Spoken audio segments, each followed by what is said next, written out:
and y-intercept of ln. Okay.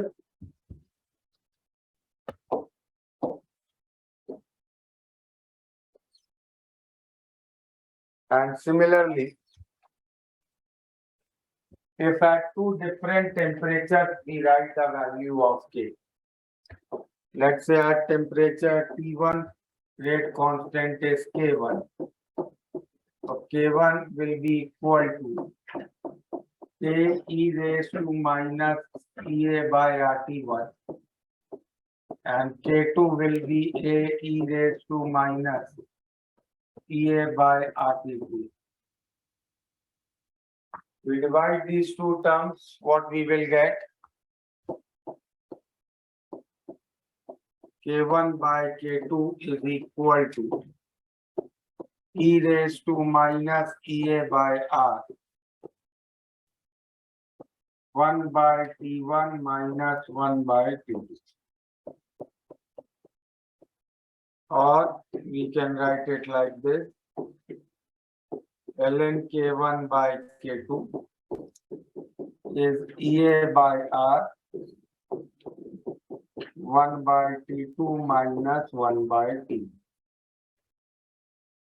So by this expression, we can relate rate constants at two different temperatures. Okay? So now note.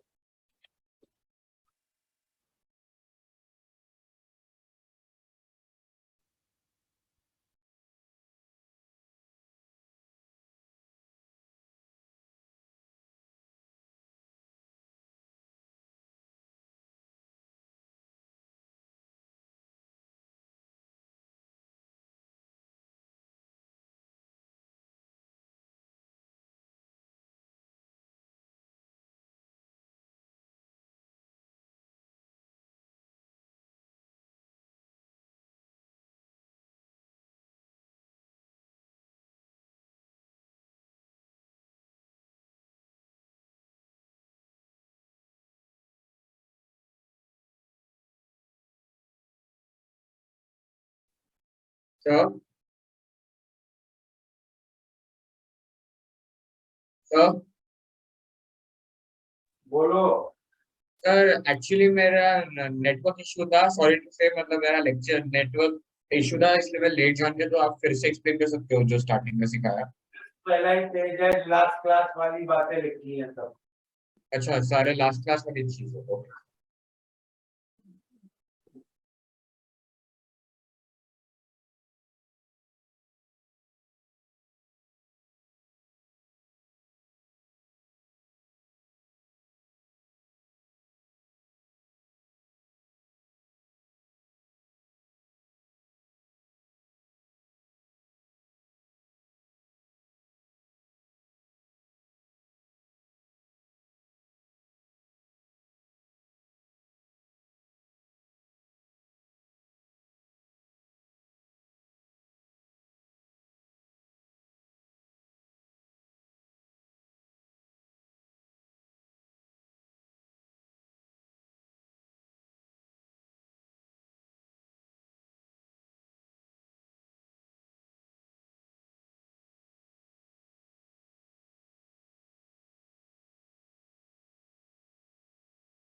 Okay.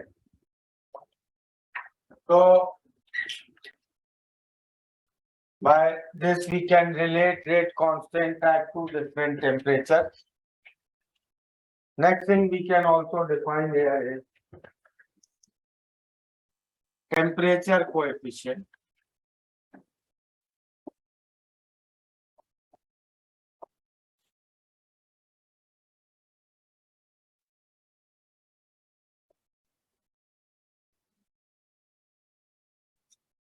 Which we can denote by alpha. Temperature coefficient alpha is defined as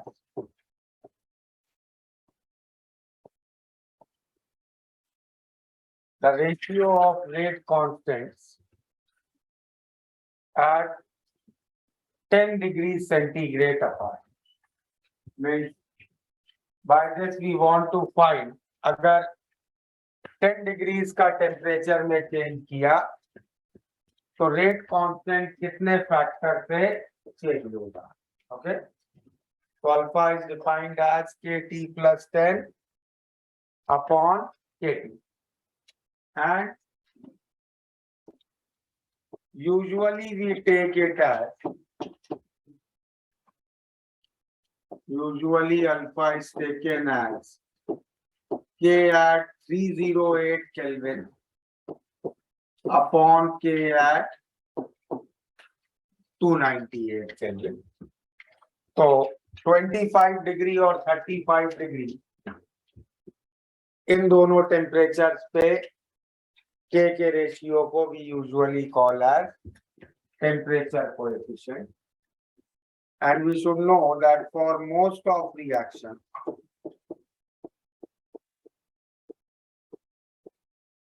value of alpha lies between 2 to 3. Means if we increase the temperature by 10 Kelvin, most of the reactions will become at least 2 times faster. Okay, and at max they can go 3 times faster. Okay, so for most of the reaction, alpha value lies between 2 and 3.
Next thing we can discuss is role of catalyst. What catalyst does? The catalyst changes the pathway of reaction. It changes the mechanism of reaction, and therefore catalyst will change the activation energy of reaction. So what is role of catalyst? It changes the pathway, or you can say mechanism of reaction.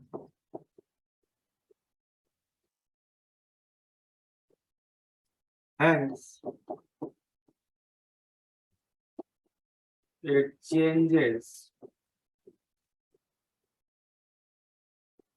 the transition state.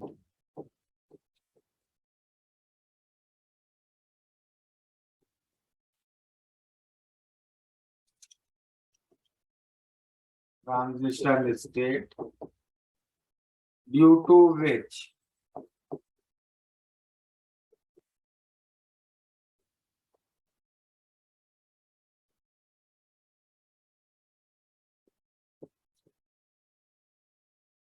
Activation energy is low, तो transition state बदलेगा, उससे activation energy कम हो जाएगी, और activation energy अगर कम हुई तो के की वैल्यू बढ़ जाएगी। Clear?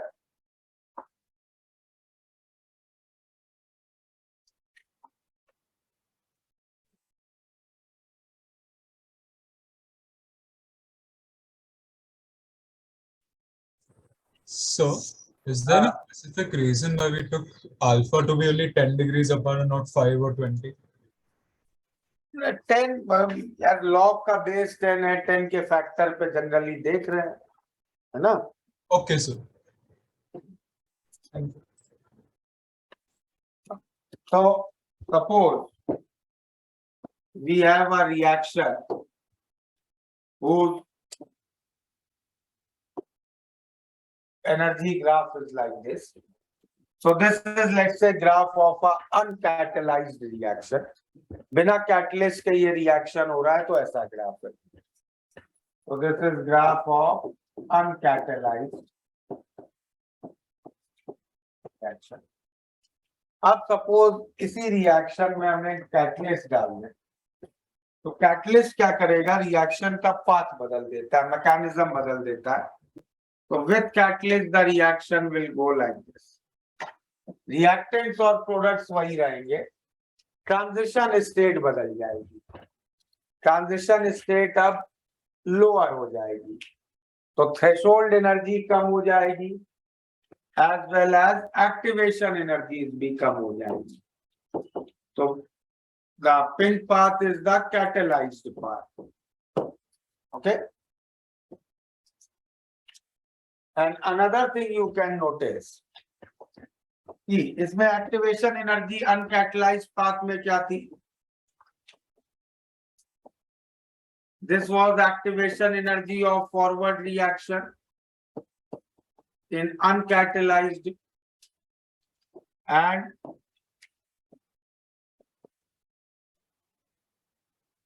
this will be activation energy of forward reaction in catalyzed path.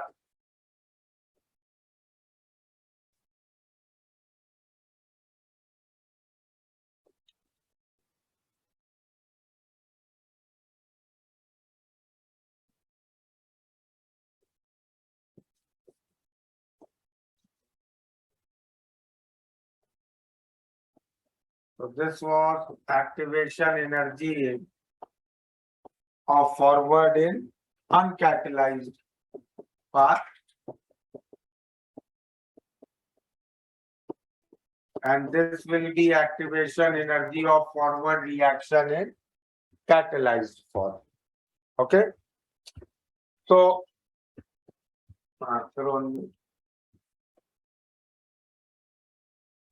Sir last slide दिखा सकते हैं?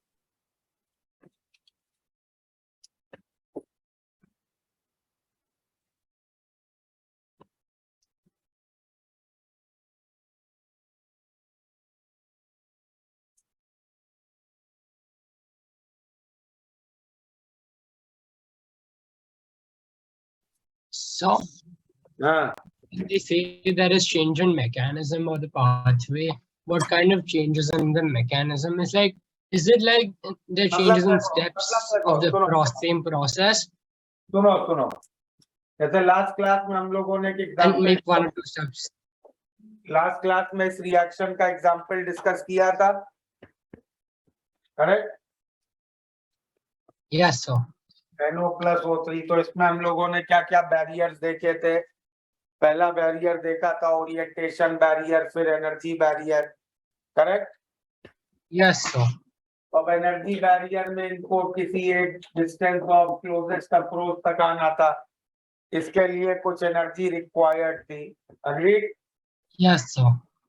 अब मान लो कोई ये अनकैटलाइज्ड पाथ हो गया, अब मान लो यही रिएक्शन हम किसी कैटलिस्ट के साथ कर रहे हैं एक्स, ओके, और कैटलिस्ट के साथ फिर यही काम कैसे होगा? ये NO एक X से कुछ पास आएगा और XO3 के पास आएगा, और फिर ये कंबाइन करा के x यहाँ से हट जाएगा, करेक्ट। और ये रास्ता ज्यादा इजी है, इस तरह से काम होना है।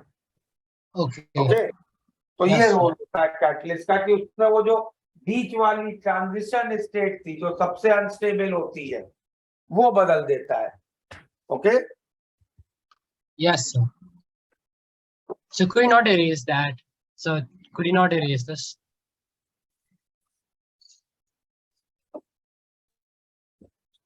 so what will be rate constant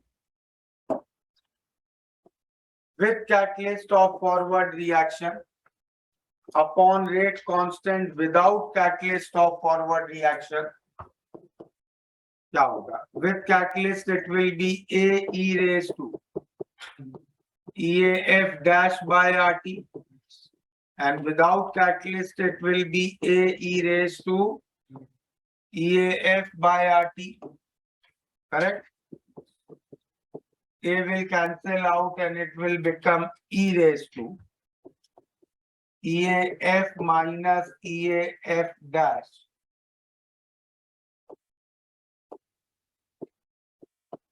by RT, or that I can say is e raised to delta EA by RT, and delta EA is the change catalyst is bringing. तो इतने factor से catalyst reaction को fast कर देगा forward को। अगर यही चीज हम लोग बैकवर्ड के लिए देखेंगे तो बैकवर्ड के लिए क्या हो रहा है? बैकवर्ड के लिए without catalyst what was activation energy? This was activation energy of backward reaction without catalyst, and with catalyst कितनी हो गई? कितनी? Correct. So now what will be rate of backward reaction with catalyst upon rate of backward reaction without catalyst?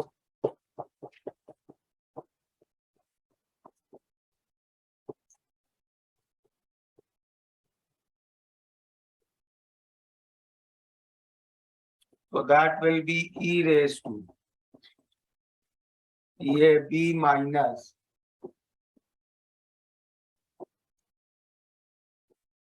EAB dash by RT, or e raised to delta EA by RT. So we can see catalyst forward और backward reaction दोनों को same factor से fast करता है। Okay, तो इसीलिए catalyst equilibrium constant पे कोई फर्क नहीं लाता। ओके,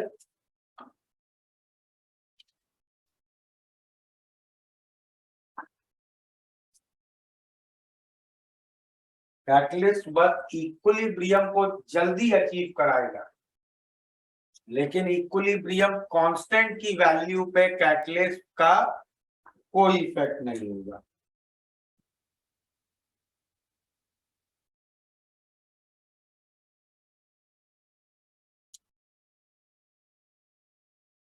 सर मतलब कैटलिस्ट जनरली ऑल्टर करता है rate of reaction but affect नहीं करता, उसमें रिएक्शन में पार्टिसिपेट नहीं करता है, रिएक्शन में पार्ट नहीं लेता है ना वो। हाँ, वो बीच में अटैच होगा ट्रांजिशन स्टेट में और फिर निकल जाएगा। हाँ, और वो रेट को फास्ट करेगा दोनों फॉरवर्ड और बैकवर्ड दोनों की रेट को।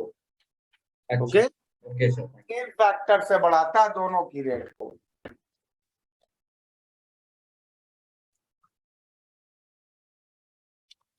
और इसी तरह जो नेगेटिव कैटलिस्ट होते हैं या पॉइजन होते हैं वो क्या करेंगे? वो पाथ को ऐसे ऑल्टर करेंगे कि एक्टिवेशन एनर्जी बढ़ जाएगी, तो दोनों फॉरवर्ड और बैकवर्ड रिएक्शन स्लो हो जाएंगे उसी फैक्टर से।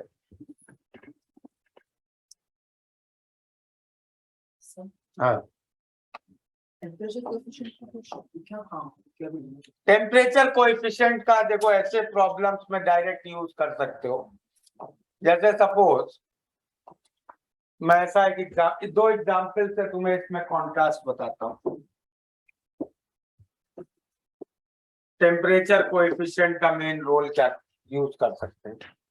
तो मान लो हमें ऐसा दिया है प्रॉब्लम कि एक रिएक्शन के K की value at 300 Kelvin is, let's say, some value ले लेते हैं 10⁻⁻², okay.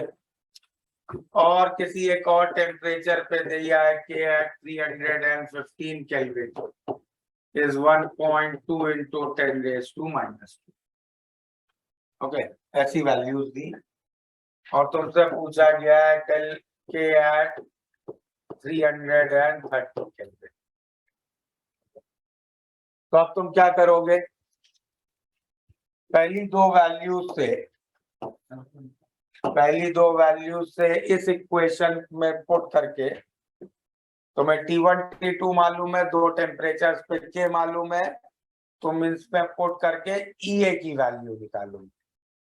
Once you get EA, then you will take any one previous value and use it with 330 in same equation।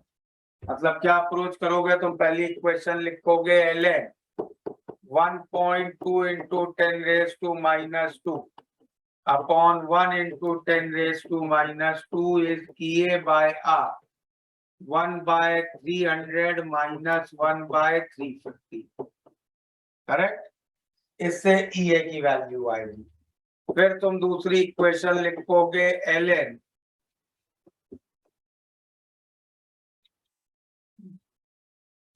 K at 330 upon 1 into 10⁻² is EA by R, 1/300 minus 1/330।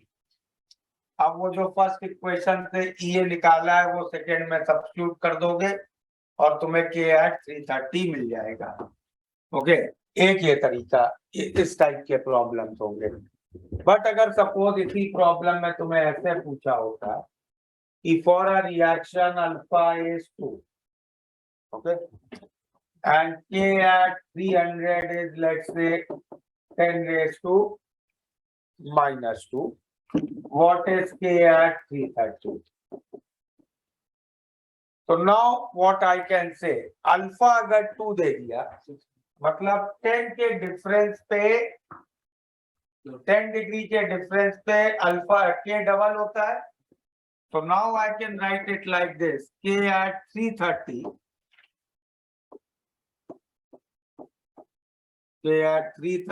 by K at 300 will be equal to K at 330 by K at 320 into K at 320 by K at 310 into K at 310 by K at 300। ऐसा लिख सकते हैं। और इन सबको I can write 2 because alpha is given to me 2. So now I can say K at 330 will be 8 into 10⁻²। तो देखो alpha, ये doubt आ सकता है कि अल्फा की वैल्यू तो T1 और T2 पे डिपेंड करेगी। नहीं, जब एक बार अल्फा टर्म यूज कर दी ना, टेम्परेचर कोएफिशिएंट टर्म यूज कर दी, इसका मतलब तुम कोई भी 10 डिग्री का डिफरेंस लोगे वो फैक्टर तुम्हें यही मिलेगा, ओके। ये उसका बेसिक अजम्पशन होता है कि जो टेम्परेचर रेंज पे दिया है उस पे किसी भी 10 डिग्री पे तुम अब EA और इस इक्वेशन को बीच में नहीं लाओगे। For any 10 degree gap you will take that K rises by the factor of alpha. Practicality में भी सही होगा। हाँ, वो एवरेज लेके ही बनाते हैं वो अल्फा की वैल्यू।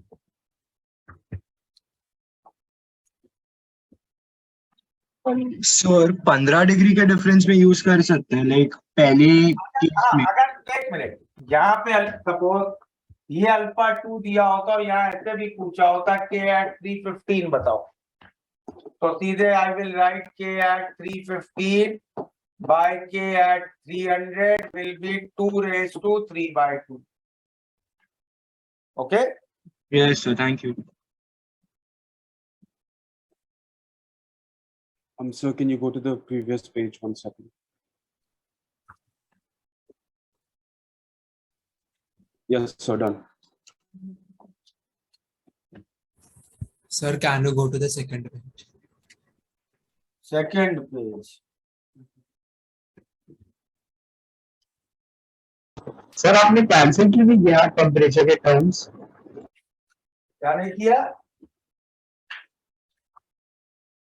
सर के टर्म्स कैंसिल क्यों नहीं किए? लाइक कहाँ पे कह रहे हो इसमें? Sir yes sir. अरे यार कैंसिल क्यों करेंगे? मुझे यही तो मालूम है ना, अल्फा 2 मतलब किसी भी 10 डिग्री के डिफरेंस पे के का रेशियो 2 होता है। तो 10 डिग्री के डिफरेंस पे मैंने फ्रैक्शंस बना लिए। सर तो इससे आपको एंड में 330 इज इक्वल टू 8 into 10⁻²² कैसे आया? उससे तो लाइक ये कैसे आया? ये कह रहे हो? नीचे आने की बात कर रहा हूँ.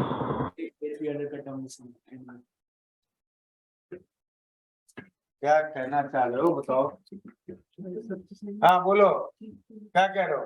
सर मैं पूछ रहा हूँ नीचे आपको के 330 का वैल्यू कैसे आया 8, जबकि के ये 8 कैसे आया ये क्लियर है? क्लियर है सर. ये 8 क्लियर है तो यार कैसे 8 into k at 300 होगा ये? सर ओके at 300 ये दिया है 10⁻²। Thank you sir.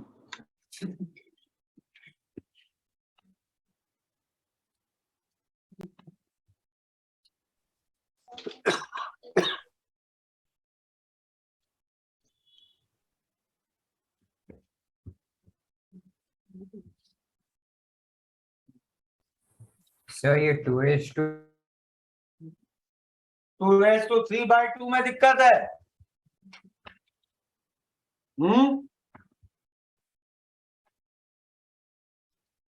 अरे 10 डिग्री के गैप पे अल्फा होता तो 15 कितना है? 1.5 times 10।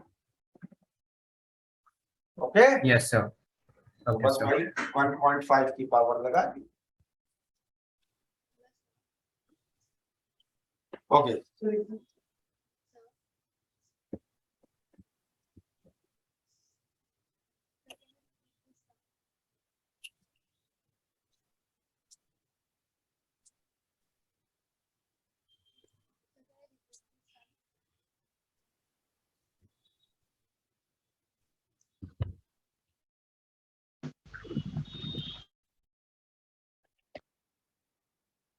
So can you repeat this sum again? alpha was given to me 2, Yes. means every 10 degree gap will increase k by a factor of 2. Yes, sir. तो k 300 और 330 इनके बीच relation निकालना है। हाँ. कितना गैप है? 30 डिग्री का। Yes. हर 10 degree में 2 टाइम्स हो रहा है Yes. तो 30 डिग्री में 2⁻³ टाइम्स हो जाएगा ना? Sir. हाँ sir. 33 times 2 3 times 10। Okay Yes, sir. चलो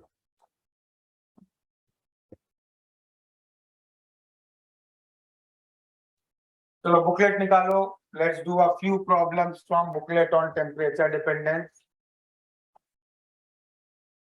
and then we will move to the last section of chapter mechanism wala।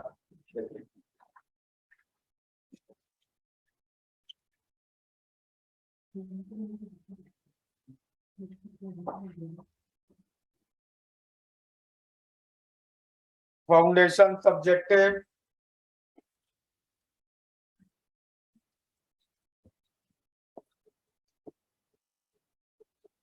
(52, 53, 54,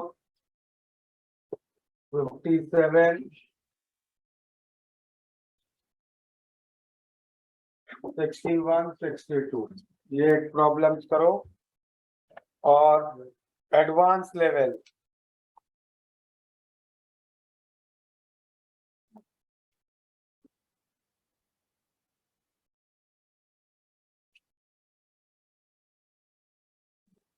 advance level में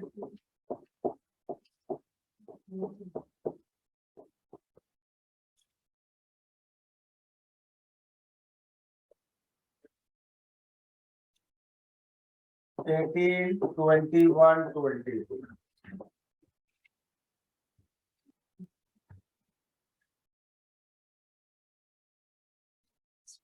करो problem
Okay. Let's start with this problem.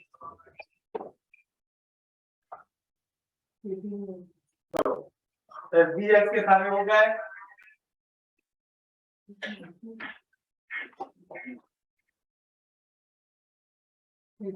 FBS में किसी को कोई डाउट है? हाँ बोलो. Sir, 53 or 54. 53, 54. चलो 53rd प्रॉब्लम देखते हैं. 53rd प्रॉब्लम में क्या गिवन है? एक रिएक्शन का टेम्परेचर कोएफिशिएंट 1.75 दिया है. ये तो डायरेक्ट करेंगे. टेम्परेचर कोएफिशिएंट क्या डिफाइन किया था? Was K at 308 upon K at 298. Correct? ठीक है.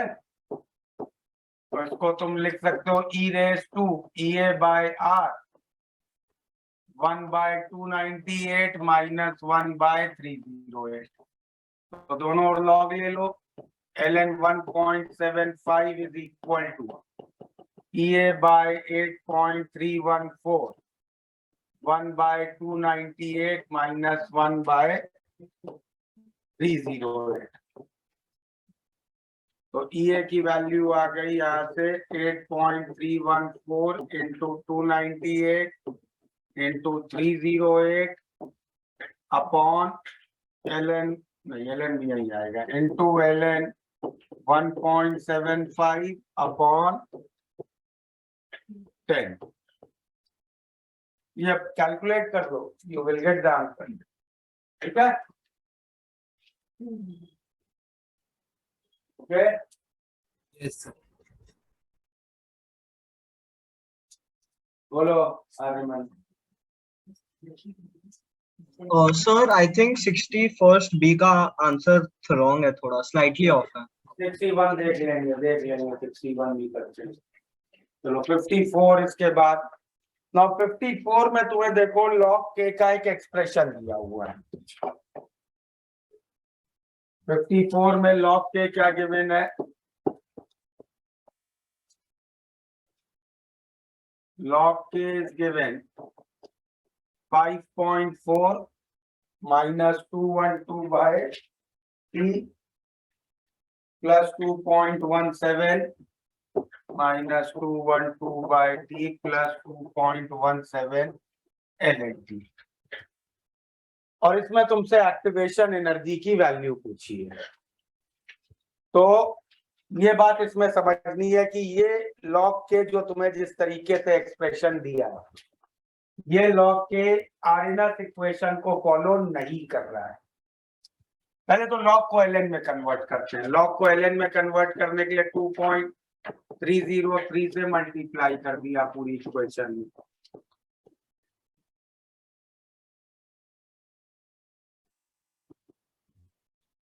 और ये भी लॉग था plus 2.17 ln.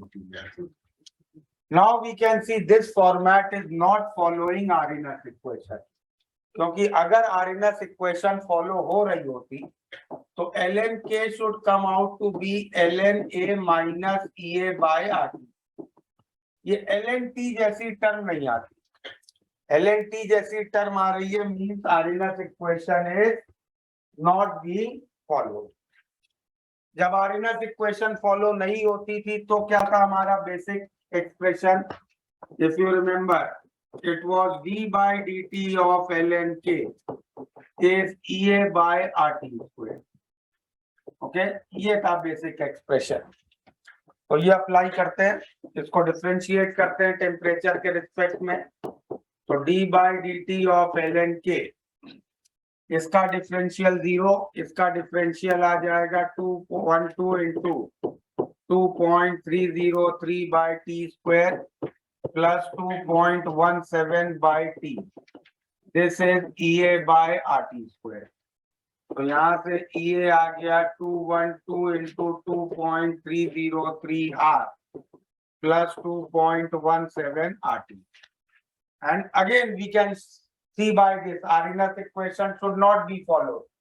Because Arina's equation is followed when EA is independent of temperature. And here EA is coming dependent of temperature. Correct? तो अब इस एक्सप्रेशन में T के जो भी वैल्यू दी है, जिस टेम्परेचर पे EA निकालना है, शायद 400 केल्विन है, we will put T as 400. और अगर जूल्स में निकालना है तो R को 8.314 पुट कर दो, you will get the answer. Okay?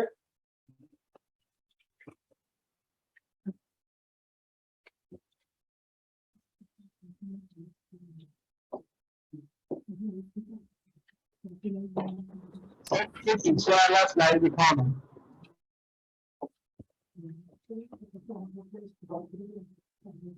53 हो गया, 54, 52 आई होप सबको आ गया है, 57 भी चलो, 61, 62 देखते हैं।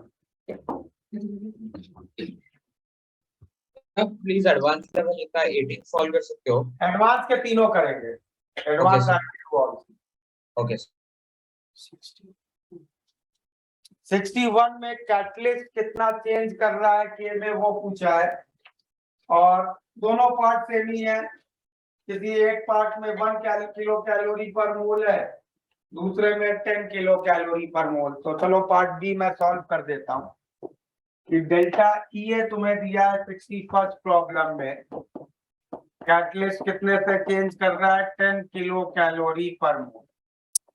तो रेट कितने से फर्क पड़ेगा, K डैश बाय K हो जाएगा E raise to delta EA। तो 10 किलो कैलोरीज 10,000 कैलोरी, R को कैलोरीज में रखो 2, और रूम टेम्परेचर 300 ले लेते हैं, तो E raise to 50, correct, that is 10 raise to 50 upon 2.3।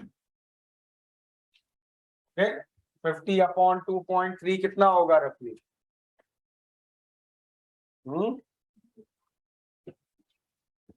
हाँ सॉरी 3 भी था, तो एक और 50/3, तो 2.3 into 3, तो 10 raised to 50/6.9, roughly 7।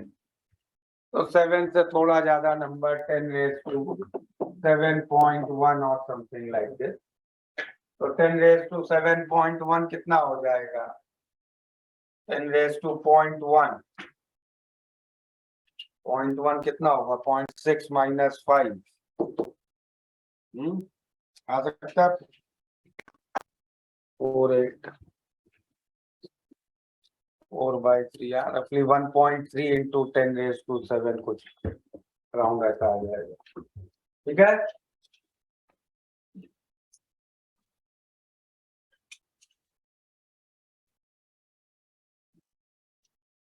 (62) I think कुछ लोगों को डाउट होगा, वो मैं कर देता हूँ। 62 में दिया है fraction of activated molecule percentage is given 10 raised to -6, and if you remember E raised to minus EA by RT क्या होता था? E raised to minus EA by RT was fraction of molecules in activated state. So 10 raised to -6% means E raised to minus EA by RT is 10 raised to -8, and half life is given 100 minutes। First order reaction है, तो K कितना हो गया? ln2/100, and K is equal to A E raised to minus EA by RT। तो A की value आ गई ln2/100 into 10 raised to 8, or 0.693 into 10 raised to 6, and A is nothing but maximum K। तो maximum K is 0.693 into 10 raised to -6, ठीक है।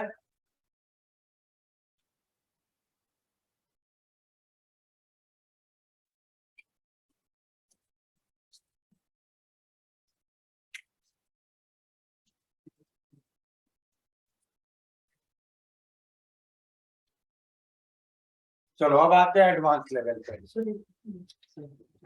Advance 18,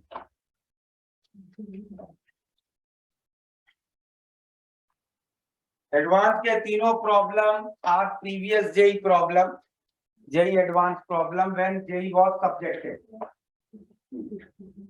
तो सब अच्छे problems हैं, थोड़ा सा किसी में कैलकुलेशन है, किसी में ट्रिक है, but you can see all of them. तो 18th प्रॉब्लम से स्टार्ट करते हैं। दो रिएक्शंस दिए हैं, एक P going to product, Q going to product, और क्या कह रहे हैं कि एक रिएक्शन में अगर उसका टेम्परेचर हम लोग 347 पे एक्टिवेशन एनर्जी 55 है, बट कैटलिस्ट के साथ 53 हो जा रही है। ओके, चलो इतनी इंफॉर्मेशन लिखते हैं। इतनी इंफॉर्मेशन का क्या यूज है? 18th problem.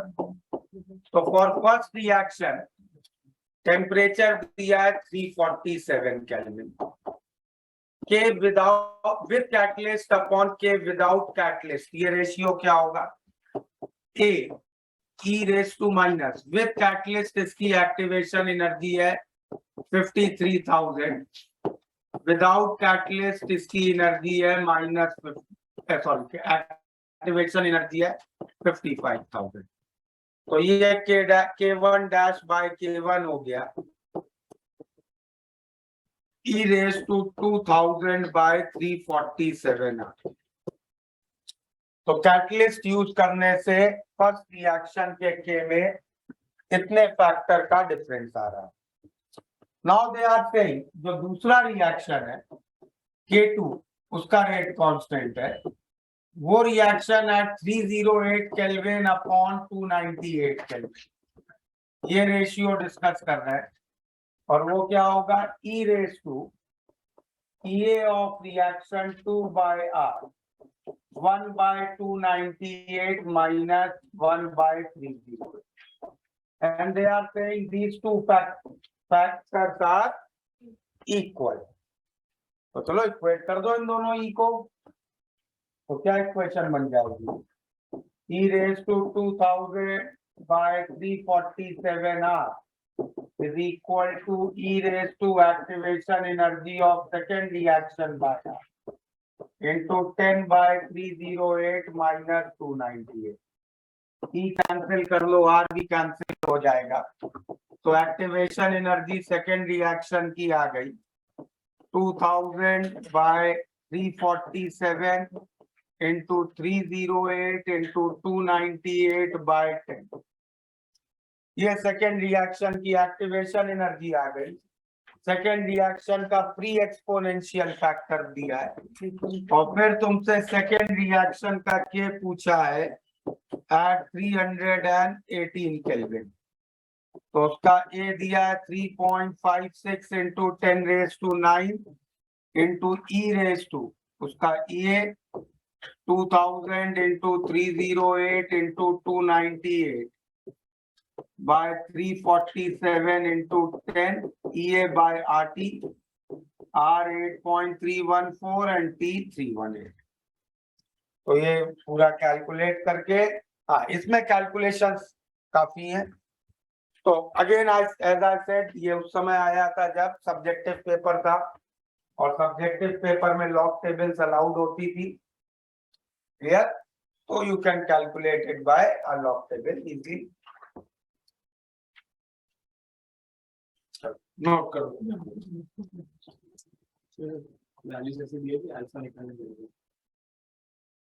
Sir answer match नहीं हो रहा, पेपर वो नहीं कर रहा है।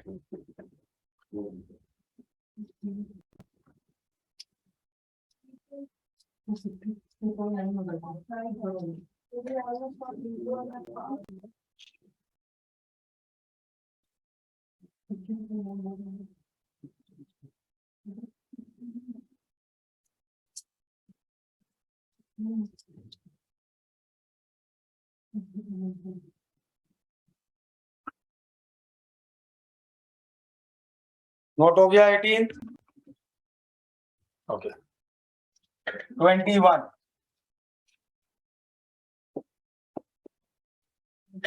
21st problem is given कि एक रिएक्शन है pouring ऑफ मिल्क, उस पे दिया है कि 25 डिग्री सेंटीग्रेड पे 20 मिनट्स में 25% कंप्लीट हो रहा है। तो पहले के की वैल्यू निकालो 25 डिग्री पे, के एट 298 केल्विन। कितना होगा? फर्स्ट ऑर्डर का रेट लॉ लगाओ, 1/T ln A naught by time दिया है 20 minutes, ln A naught by 25% react हो गया तो बचा है 75%। तो 298 केल्विन पे के आ गया 1/20 ln 4/3। अब तुमसे पूछा है 40 डिग्री में सेम टाइम में कितना परसेंट रिएक्शन होगा, और एक्टिवेशन एनर्जी गिवन है, एक्टिवेशन एनर्जी कितनी गिवन है? 70 किलो जूल पर मोल। So now you apply relation ln of K at 313 Kelvin upon K at 298 Kelvin is equal to 70 kilojoule. So EA by R 1/298 minus 1/313। यहाँ से तुम्हें 313 kelvin पे के की वैल्यू मिल जाएगी। 298 केल्विन पे ऑलरेडी है तुम्हारे पास के, ये रेशियो मालूम है, ये कैलकुलेट कर लोगे पूरा, उससे के एट 313 निकल के आएगा। और उसके बाद तुम k at 313 is equal to 1/20 ln A naught by A रखो। तो from here you will get the ratio A by A naught. तो अब 40 डिग्री पे 20 मिनट्स के बाद ये फ्रैक्शन बचा होगा, करेक्ट? ये फ्रैक्शन बचा है तो रिएक्ट कितना हुआ है? रिएक्टेड फ्रैक्शन के लिए तुम आंसर दे दोगे 1 minus A by A, correct? Again थोड़ी कैलकुलेशंस ज्यादा है, बट देखो सिंप्लीफिकेशन R को 25/3 ले लो, तो 298 को 300 करके कुछ इजी हो रहे हैं कैलकुलेशन, तो हाँ ये तीनों सब्जेक्टिव के लिए चलो नोट करो।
ओके 22nd प्रॉब्लम देखें, that is also a good problem.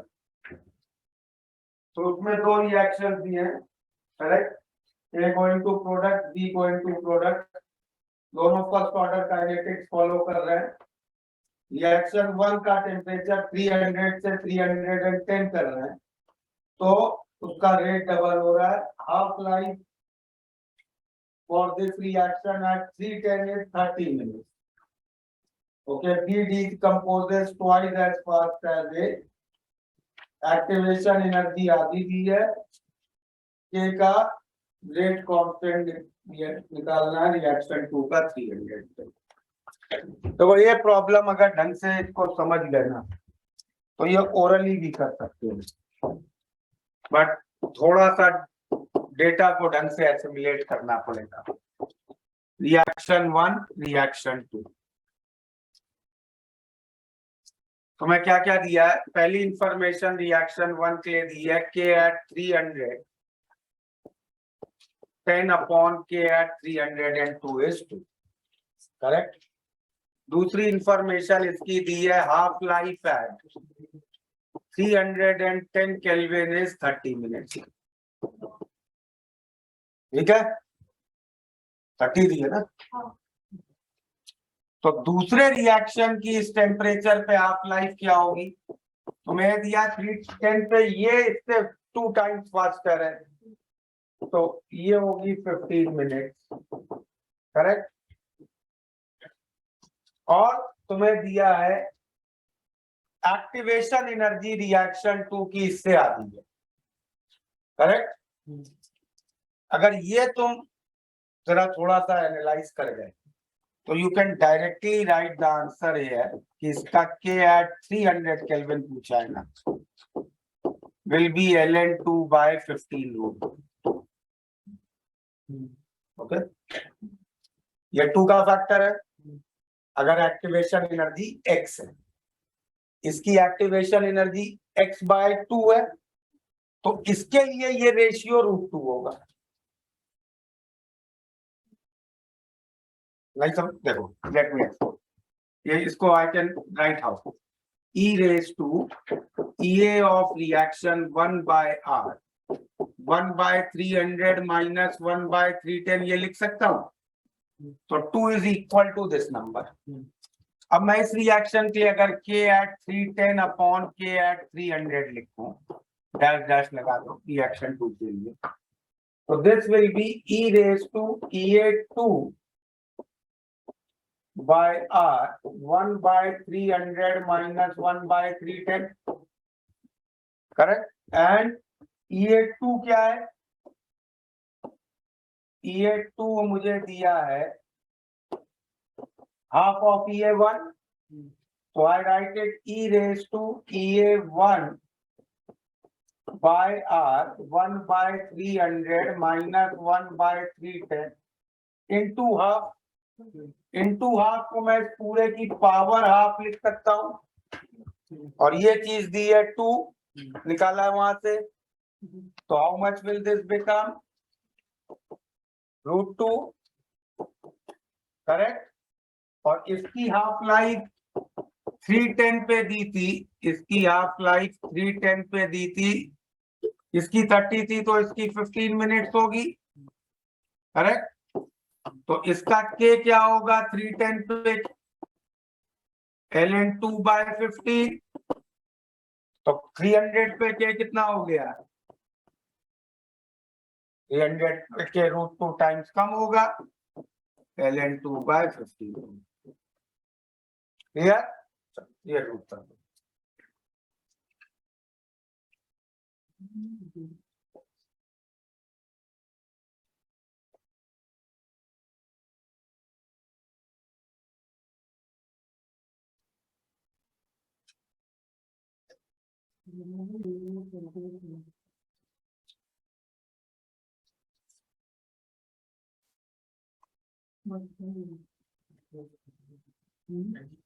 Okay. Now let's come to the last section of chapter, that is mechanisms of reaction। mechanism से रेट लॉ कैसे डिसाइड करते हैं? पहले तो मैकेनिज्म का मतलब क्या होता है वो समझते हैं।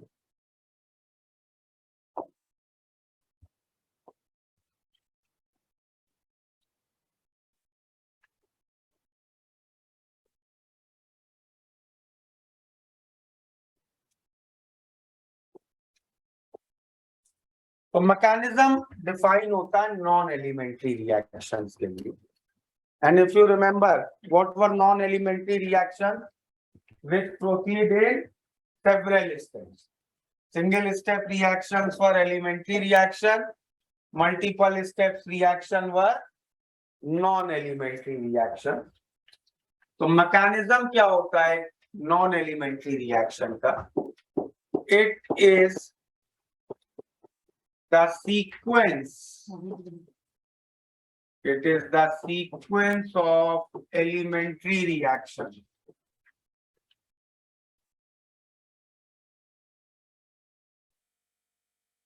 that make up the entire non-elementary reaction.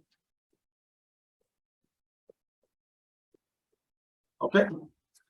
तो कोई भी नॉन एलिमेंट्री रिएक्शन बहुत सारे स्टेप्स में होगा, और यहां से एक बात याद रखनी है, एक नॉन एलिमेंट्री रिएक्शन का हर स्टेप एक एलिमेंट्री रिएक्शन हो. Okay, every step of a non elementary reaction will be a elementary reaction. तो इन सारे एलिमेंट्री रिएक्शंस के सीक्वेंस को एक साथ हम लोग बोलते हैं मैकेनिज्म. एक एग्जांपल साथ में लेके डिस्कस करते रहते हैं so that steps are clear to us. तो मान लो हमें एक ये रिएक्शन दिया, CO plus Cl2 goes to COCl2 and this is a non elementary reaction, और हमें इसके स्टेप्स ऐसे दिए हुए, मान लीजिए कि Cl2 goes to 2Cl, पहले क्लोरीन अपने फ्री रेडिकल्स में ब्रेक करता है, फिर CO reacts with Cl2 give a compound COCl, फिर COCl plus Cl gives COCl2. तो ये जो तीन स्टेप्स हैं, इन तीनों को एक साथ we will call as mechanism of the reaction. Okay? अब इस तरह के एक रिएक्शन में रेट कौन डिसाइड करता है? जब एक नॉन एलिमेंट्री रिएक्शन है और एक मैकेनिज्म है उसकी, so the rate of entire mechanism is decided by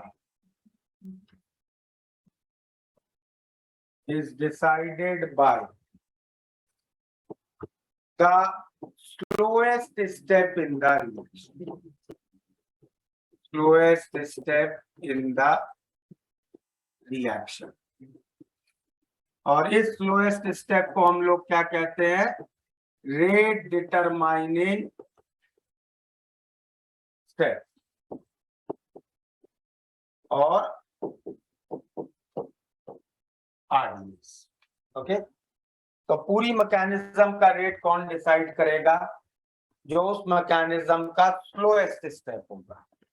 okay, तो मान लो सपोज इस मैकेनिज्म में ये दूसरा जो स्टेप है ये स्लो स्टेप है, और फर्स्ट स्टेप और third step are fast step. Suppose ऐसा बोलेंगे, ठीक है. अच्छा, स्लोएस्ट स्टेप होगा कौन सा? इसमें बड़ा बिल्कुल कंफ्यूजन नहीं चाहिए मुझे, be very clear. Slowest step is the step with highest threshold energy. Okay, please be very careful.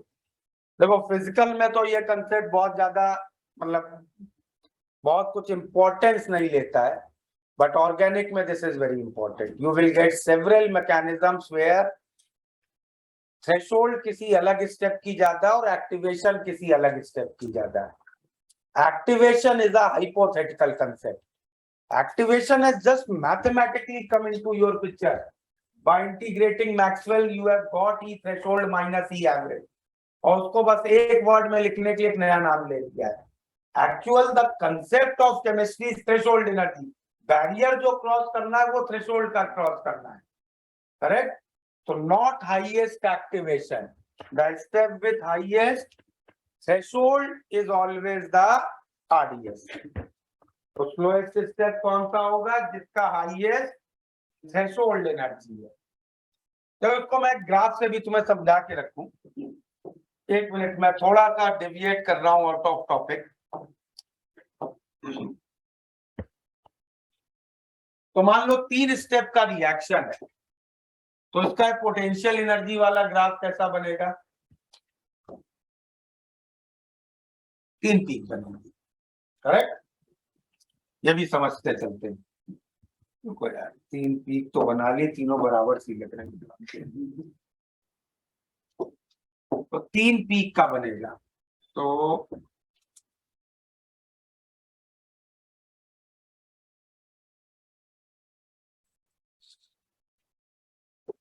कुछ ऐसा ठीक है। एक मिनट, थोड़ा सा और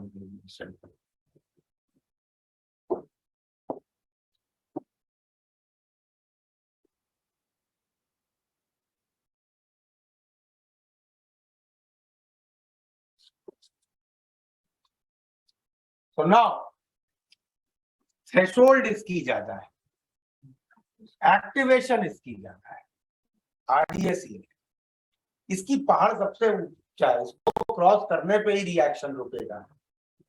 ऑन द एवरेज एनर्जी इसको ज्यादा चाहिए, करेक्ट? ठीक है, तो आ जाते हैं वापस। तो slowest step is the step with highest threshold. अब इसमें देखो, ये जो एग्जांपल लिया हुआ है, सपोज मैंने सेकेंड स्टेप को स्लो माना हुआ है। अब अगर सेकेंड स्टेप स्लोएस्ट स्टेप है इस मैकेनिज्म का, फर्स्ट स्टेप से Cl2 मॉलिक्यूल टूट के Cl एटम बन रहा है, और सेकेंड स्टेप पे Cl एटम कंज्यूम हो रहा है। सेकेंड स्टेप फर्स्ट स्टेप से स्लोअर है, मतलब क्लोरीन एटम की जो कंजम्पशन रेट है that will be less than chlorine atom की प्रोडक्शन रेट। तो कंटेनर के अंदर क्लोरीन एटम का कंसंट्रेशन बढ़ने लग जाएगा, बिल्डअप होने लग जाएगा, और जब क्लोरीन एटम का कंसंट्रेशन कंटेनर के अंदर बढ़ने लग गया तो nobody can stop the backward reaction of first. इसका कंसंट्रेशन बढ़ने लग गया, डोमिनेंट हो गया, तो पीछे भी चलेगा। तो ये एक अगला very important point comes into our that steps before RDS, जितने भी स्टेप्स आरडीएस से पहले हो रहे होंगे, will achieve equilibrium. They will always be in equilibrium, क्योंकि उनका बैकवर्ड भी चलेगा। ओके, और इसी तरह ये वाला अगर देखें, थर्ड वाला फास्ट है, इसका मतलब क्या है? थर्ड वाला फास्ट है, इसका मतलब ये है कि थर्ड वाले का जो रेट कांस्टेंट है वो सेकंड वाले के रेट कांस्टेंट से ज्यादा। बट थर्ड वाले को रिएक्ट होने के लिए क्या चाहिए? COCl, और COCl बन के उधर से आ रहा है, तो वो जिस रेट से COCl देगा सेकंड वाला, उससे ज्यादा रेट से चल ही नहीं सकता है। फास्ट का मतलब ये हो, अगर तुम इसको सफिशिएंट सप्लाई दे देते तो वो इससे फास्टर है, बट इस सिचुएशन में उसको अपनी सप्लाई यहीं से मिल रही है, तो the third reaction can not go faster than second. तो अगला पॉइंट जो हम लोग अपनी थ्योरी में लिखेंगे क्या, कि steps after RDS, steps after RDS proceed at the rate of RDS, at the rate of RDS, और इसलिए ओवरऑल प्रोडक्ट बनने की रेट RDS की रेट हो जाती है। ओके, तो इस तरह से हम लोग मैकेनिज्म्स को डील करते हैं। हम लोग सबसे पहले देखेंगे स्लोएस्ट स्टेप कौन सा है। एक बार स्लोएस्ट स्टेप हमें पता चल गया, या तो सीधे हमें के दे देंगे, के से हम डिसाइड कर लेंगे कि जिसका के सबसे कम वो स्लोएस्ट, या वो हमें थ्रेशोल्ड एनर्जी कुछ ग्राफ बना के दे देंगे, तो उससे हम डिसाइड करेंगे जिसकी थ्रेशोल्ड एनर्जी सबसे ज्यादा वो स्लोएस्ट स्टेप। एक बार स्लोएस्ट स्टेप डिसाइड हो गया तो पूरा रिएक्शन उसी की रेट से चलेगा, क्योंकि उसके बाद वालों को उससे रेट से चलना पड़ेगा, उससे पहले वाले उससे तेज चल के इक्विलिब्रियम अचीव कर लेंगे और नेट रेट 0 कर लेंगे। ठीक है, चलो ये नोट करो पहले, बोलो ध्रुव। Yes, sir. So, the steps after the RDS, हाँ, they will continue at the rate because उनका जो reactant है that is being produced at a rate. Because उनका रिएक्टेंट आरडीएस का प्रोडक्ट है, हाँ. तो And- आरडीएस से तेज चल ही नहीं पाएंगे। Yes, sir. So, but while the reaction is occurring, will the previous steps achieve equilibrium earlier or previous step will achieve equilibrium very fast. okay, okay. Okay, वो equilibrium तो आएगा ही। ओके, तो now Yes, sir. अब अगर rate law लिखने की problem आई इस तरह देखे, तो इस रिएक्शन का ओवरऑल रेट लॉ अब आप कैसे लिखेंगे? इसका मान लो ये K1 है, K1 है, K1B, तो इसका rate law will be rate of seconds है, तो विल बी K2, और हर स्टेप एलिमेंट्री है, तो K2CO इंटू CL। बट इस तरह रेट लॉ छोड़ने में हमारे पास एक प्रॉब्लम है, हम अपना फाइनल रेट लॉ केवल उन्हीं की टर्म्स में छोड़ सकते हैं जो ओवरऑल रिएक्शन में अपीयर हो रहे हैं। ओके, जो ओवरऑल रिएक्शन में अपीयर नहीं हो रहे हैं उनको हम लोग ओवरऑल रेट लॉ में नहीं छोड़ सकते। तो CO तो अपीयर हो रहा है ओवरऑल रिएक्शन में, बट क्लोरीन एटम नहीं हो रहा है, Cl2 मॉलिक्यूल हो रहा है, तो उसको एलिमिनेट करने के लिए हम लोग पहले इक्विलिब्रियम की हेल्प लेंगे। तो equilibrium constant of first reaction that will be K1F by K1B will be Cl2 Cl atoms का square by Cl2.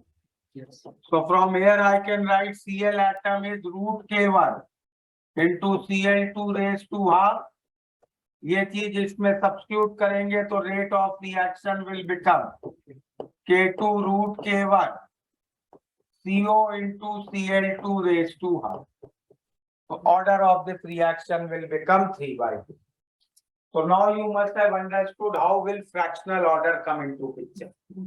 तो फ्रैक्शनल ऑर्डर तभी आते हैं एक रेट लॉ में जब उसके स्टार्टिंग स्टेप्स कुछ ऐसे हो कि एक मॉलिक्यूल फ्री रेडिकल में टूट रहा है, करेक्ट? तो उसी टाइप के रिएक्शंस में फ्रैक्शनल ऑर्डर आते हैं। तो इसमें रेट भी तो बनता है ना, मतलब सर्वे की ऑर्डर होती है।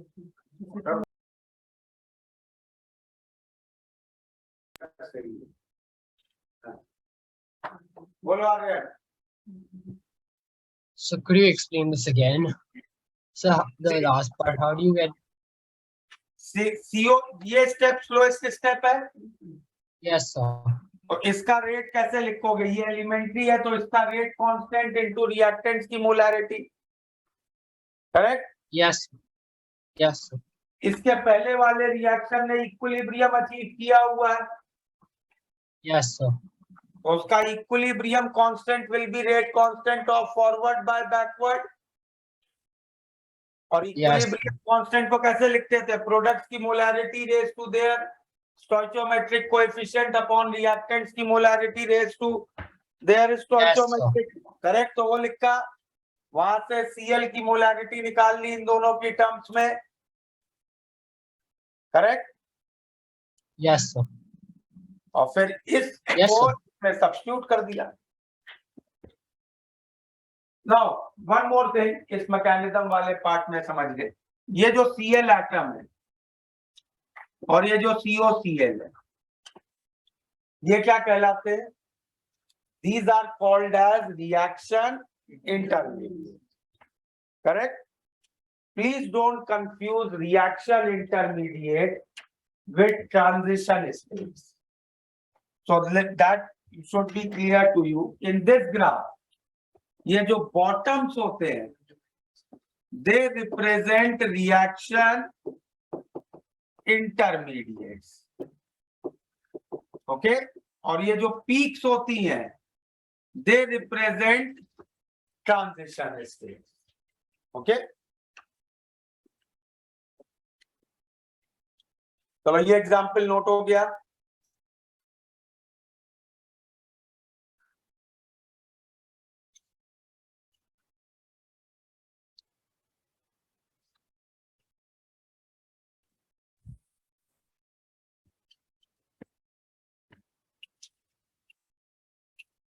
Sir, could you please show the previous slide? Previous, ये वाली. Yes, sir.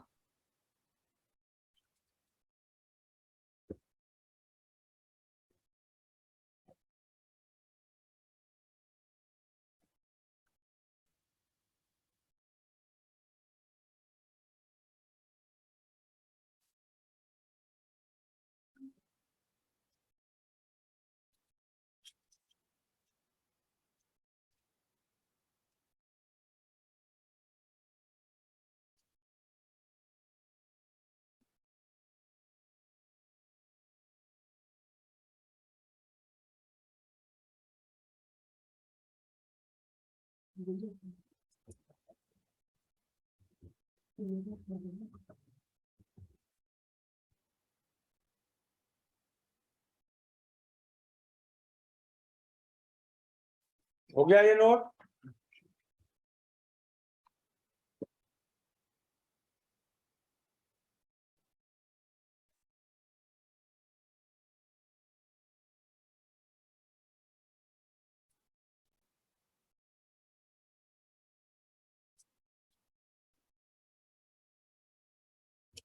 तो इस तरह तुम रिएक्शन का रेट लॉ निकाल सकते हो मैकेनिज्म से. Okay,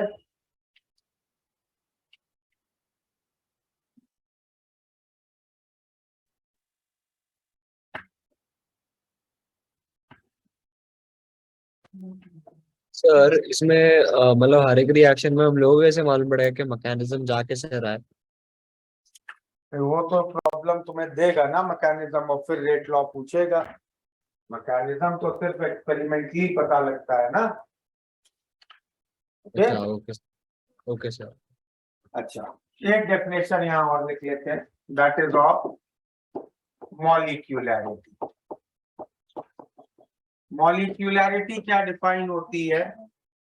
मॉलिक्यूलैरिटी is defined as for any reaction, अगर ऐसा रिएक्शन है मान लो A times A plus B times B going to product. So molecularity is defined as sum of stoichiometric coefficient of reactant, and it is only defined for elementary reaction. Okay, non-elementary के लिए define ही नहीं करते हैं. Overall reaction के हम लोग molecularity. ठीक है, बुकलेट की कुछ प्रॉब्लम्स में ये मिस्टेक है.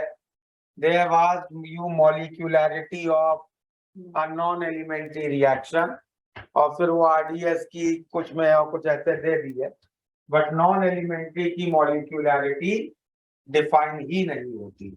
ओके, तो इसीलिए जैसे बुकलेट में कुछ टर्म प्रॉब्लम में यूज थी यूनिमॉलिक्यूलर. यूनिमॉलिक्यूलर मतलब मॉलिक्यूलैरिटी इज 1. मॉलिक्यूलैरिटी 1 है, एलिमेंट्री रिएक्शन है, मतलब एलिमेंट्री रिएक्शन है तो order will always be equal to molecularity. Correct, क्योंकि एलिमेंट्री रिएक्शन के लिए तो स्टोइचोमेट्रिक कोएफिशिएंट्स की पावर बन जाते हैं. x becomes equal to a, y becomes equal to b. Clear? तो यूनिमॉलिक्यूलर का मतलब क्या हो जाएगा? First order. बाई मॉलिक्यूलर का मतलब क्या हो जाएगा? Second order. ठीक है,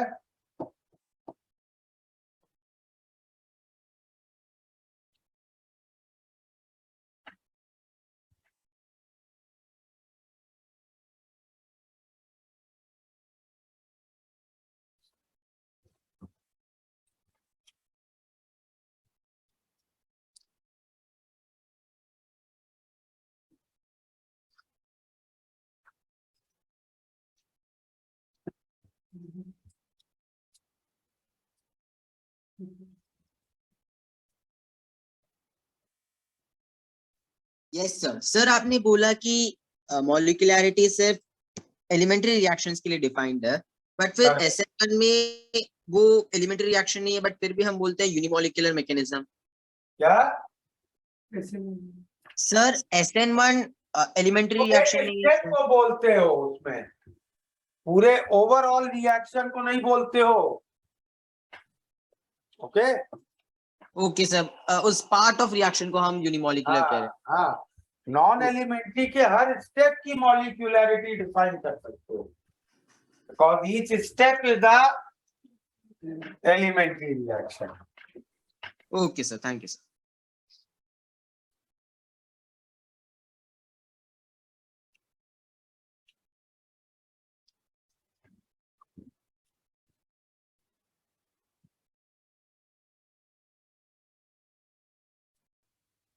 हाँ, मॉलिक्यूलैरिटी से रिएक्टेंट से डिफाइन होती है।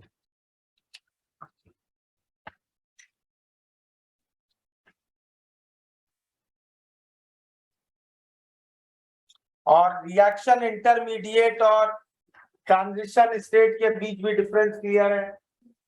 Reaction intermediate are the stable intermediate compound form during a reaction, whereas transition states are the unstable intermediate form between the reaction. Transition states will have very high vibrational character. बिल्कुल spring in most compressed state की तरह है वो, एक instant पे rest में अगले में ही ब्रेक होने वाले। Whereas reaction intermediates will not have vibrational character. वो स्टेबल कंपाउंड है जो एग्जिस्ट कर सकते हैं स्टेबली। ठीक है, ओके। एक और इसमें डिस्कस करते हैं, एक type.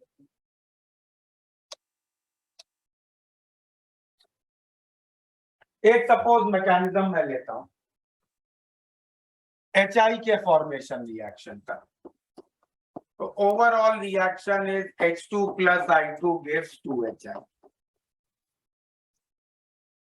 and this is a very typical example of या BR2 वाला लेते हैं।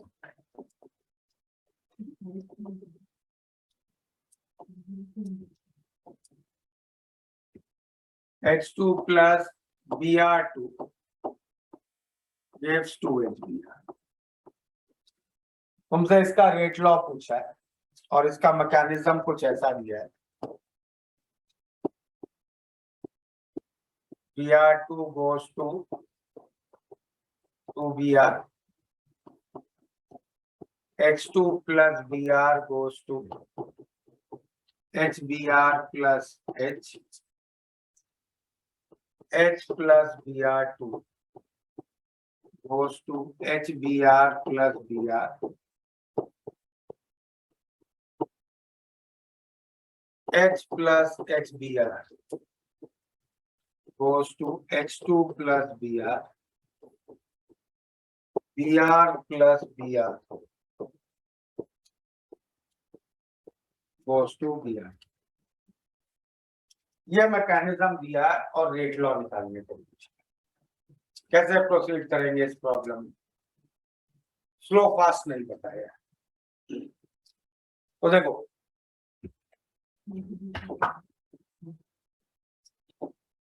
ये जो हम लोगों ने लिखा है इसको हम लोग कहते हैं RDS approach to find rate law. तो ये अप्रोच हम लोग कब यूज करते हैं? जब एक मैकेनिज्म में हमें मालूम है स्लो कौन सा है, फास्ट कौन सा है। करेक्ट? या इन दूसरी वर्ड में ऐसे कहूं कि एक रिएक्शन मैकेनिज्म में तो मैं सारी के वैल्यूज दी हूं और उनमें से एक के वैल्यू बाकी सारी के वैल्यूज से बहुत छोटी है। One k is much smaller than other, then we go for RDS approach. But suppose we are not given slow fast or we are given the values of k, but उसमें कोई बहुत ऐसा नहीं कि कोई एक दूसरे से बहुत छोटा है, सब कंपेरेबल के हैं। सब रिएक्शंस का k इक्वल नहीं है बट कंपेरेबल है। मतलब अगर साइंटिफिक नोटेशन में लिखूं तो 10 की पावर सबकी सेम है। उस केस में you can't apply RDA. Then we apply approach called as steady state approximation. SSA approach. तो उससे कैसे करते हैं वो देखते हैं. और दूसरी चीज मैं बता दूं, this example for SSA I have took of a chain reaction. This such type of reactions are called as chain reactions. और इनमें देखो पहले स्टेप को जिसमें वो फ्री रेडिकल बनता है उसको कहते हैं चेन इनिशिएशन स्टेप. जिसमें प्रोडक्ट बन के वापस फ्री रेडिकल बन जाए वो प्रोपोगेशन स्टेप. जिसमें प्रोडक्ट कंज्यूम हो रहा है वो इनहिबिशन स्टेप. और जिसमें वापस फ्री रेडिकल कंबाइन होके मॉलिक्यूल हो जाए वो termination step. Okay, but anyway वो नाम मालूम भी हो तो ठीक है. अब इसमें रेट लॉ कैसे लगाते हैं, और यहाँ पे क्या है, सब रिएक्शन कंपेरेबल रेट से चल रहे हैं. मतलब ऐसा नहीं कि कोई बहुत फास्ट है और कोई बहुत स्लो है. तो ऐसे केस में हमारा लॉजिक क्या कहता है कि भाई सब रिएक्शन कंपेरेबल रेट से चल रहे हैं. तो जो रिएक्शन इंटरमीडिएट्स है, रिएक्शन इंटरमीडिएट्स कौन होते हैं, जो किसी रिएक्शन में बन रहे हैं और किसी रिएक्शन में कंज्यूम हो रहे हैं. तो जो रिएक्शन इंटरमीडिएट्स है उनकी कंसंट्रेशन थोड़ी देर के बाद, रिएक्शन शुरू करने के थोड़े टाइम के बाद कांस्टेंट हो जाएगी, क्योंकि वो किसी रिएक्शन में बन रहे हैं और किसी में कंज्यूम हो रहे हैं और सब रिएक्शन कंपेरेबल रेट से चल रही है. तो वो जिस रेट से बन रहे होंगे उसी रेट से कंज्यूम भी हो रहे होंगे. तो स्टेडी स्टेट अप्रोक्सीमेशन का हमारा कंसेप्ट क्या है, D by d t of concentration of reaction intermediate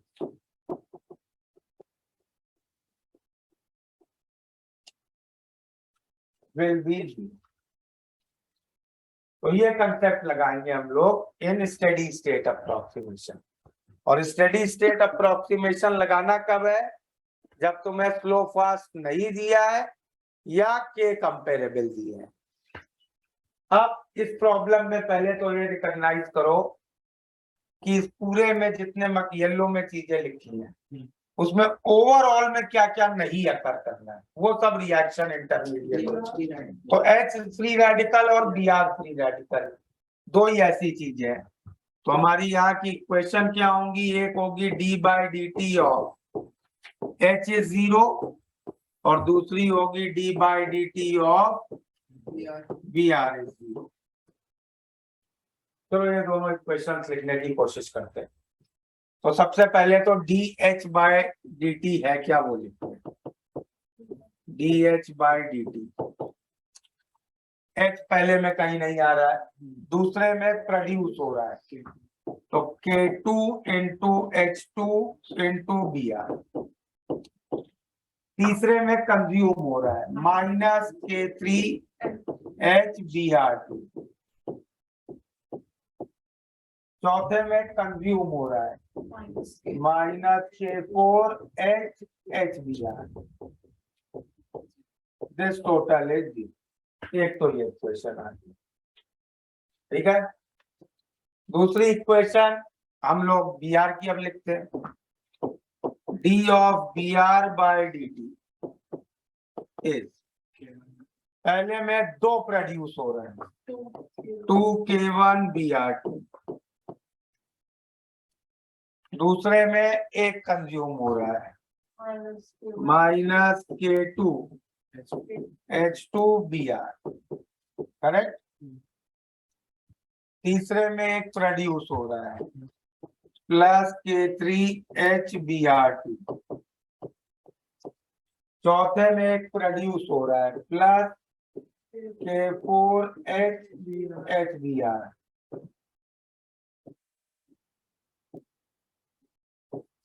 और पांचवे में दो कंज्यूम हो रहे हैं माइनस 2K5 Br स्क्वायर.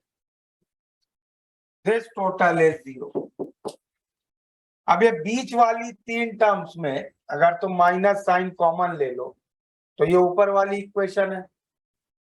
ये देखो दिस इन तीनों में अगर मैं माइनस साइन कॉमन ले लूं, या तो ऐसे लिख दे सकता हूं, कि ऐड कर लो इनको, चलो वो भी सही है। ऐड करोगे तो ये 3 टर्म इन 3 टर्म से कैंसिल हो जाएंगी and what I will get 2k1 br2 minus 2k5 br square is 0। तो यहां से what I can write that concentration of bromine at steady state is equal to K1 by K5 Br2 raised to half, correct. और इस equation से देखो, पहली वाली equation को मैं, पहली वाली इक्वेशन में चलो वापस वहां लिख लेते हैं। पहली वाली इक्वेशन क्या थी, K2 into H2Br